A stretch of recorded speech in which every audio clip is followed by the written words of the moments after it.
All right, so we looked at some of the security features of the CRM systems that we commonly work with, just to give you an idea of when we talk about knowing what your CRM offers for security, what goes along with that. So first of all, Sugar CRM offers role-based security permissions. So what you can do with that is decide, okay, not only what modules am I allowing this user to see, but what can they actually do? Can they delete things? Can they edit things? Exporting things. And that also goes back to the example Matt talked about earlier, where, if somebody is all of a sudden exporting a bunch of documents out of the CRM and you don't have a way to recognize that, and that's not a behavior that they do often, that's a red flag right there. So having that security feature is definitely crucial. Then you also have team-based security options and an option for Active Directory credentials login. So basically that is using Active Directory to have the same password for your Sugar and your Active Directory. So you're saving yourself from having to remember another password. And most of the time, what is found is that when you have a lot of passwords, you tend to start waning on how secure you make those passwords. So you go from making your password GG***7955 heart happy to mom121. So being able to just remember one login definitely makes a difference. Then we look at BPM Online. So they give you the ability to grant or deny access to individual records or groups of records and specify the sections available for users in certain roles. They offer a single sign-on for admins, which is actually pretty cool. That is also compatible for if your CRM is integrated with another system. So that's a fun feature. And then activity logging to keep track of who's doing what. And then for Infor, we look at, okay, all of them in some ways have very similar basic security features, which is great because they're all covering the basics and they're all covering the bases. But they all do it in with their own special sauce.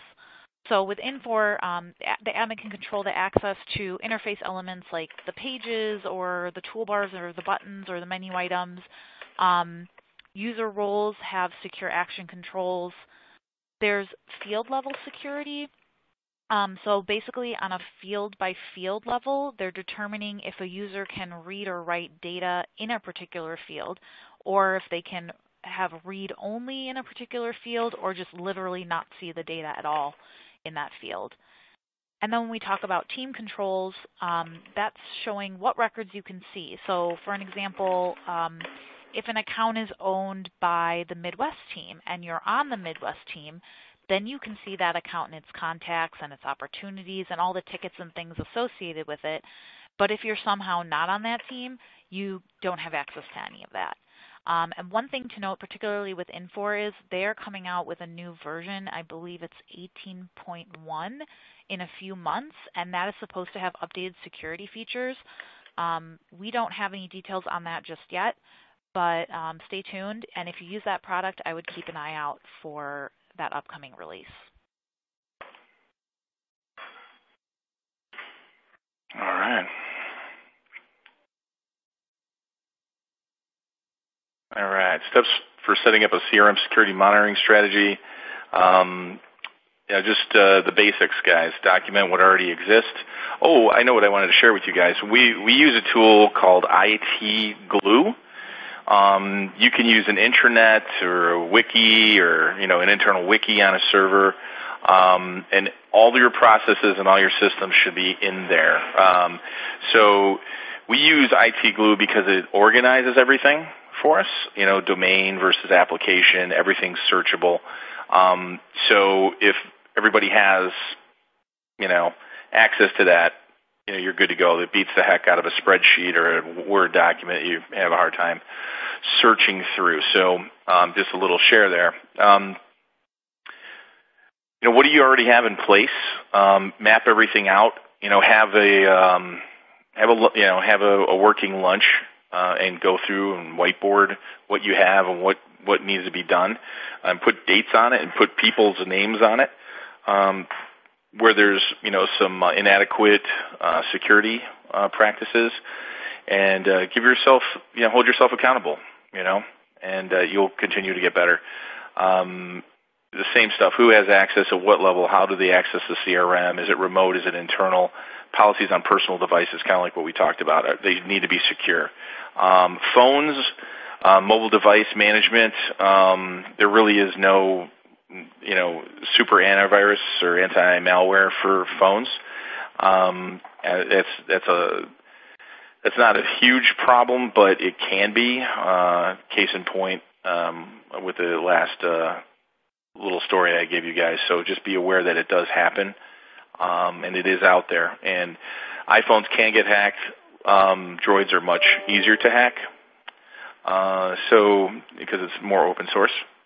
Step 2, work with your CRM implementer or an outside security party to go over your company's specific security concerns, just to help you understand, what's out there, what's available. Technology basically doubles every, year and a half now, 2 years. So what worked, 3 years ago is like ancient history. So see what's out there, talk to the experts, and get your house in order. Step 3, automate what you can and make a plan for everything you can't. Windows, third-party patching, antivirus, anti-malware, anti-ransomware, scanning, alerts, and updates. The huge security breach is, or where they're able to breach, is Windows updates and not doing them properly. So, or consistently. So that's a major problem. So just make sure that is the case. Most CISOs, their biggest complaint is the CIO and their crew are so busy they don't have time for Windows patching, but there are tools like LabTech out there that do it automatically, and it doesn't break the bank. So take a look at that stuff. Make someone the point person for execution of the plan. You have to have someone accountable. This person will be responsible for making sure automated functions are working properly, and many security monitoring results are submitted and reviewed. So it's all about rhythm. So if, let's say, it just needs to be checked once a day, twice a day, 3 times a day, that person should have an alarm. It goes off, whether it's in their calendar or their phone or whatever, and they take their 15 minutes out, check it, and they're done. But it has to be a rhythm. If there's no rhythm to it, it will not be followed. Then reevaluate your approach every year and compare to a process or compliance themes that may have changed. You hire new employees, make sure that they're being trained properly and what the main goals of your group are, right? And make sure that they understand security should be priority. So that's some of the shares that I have.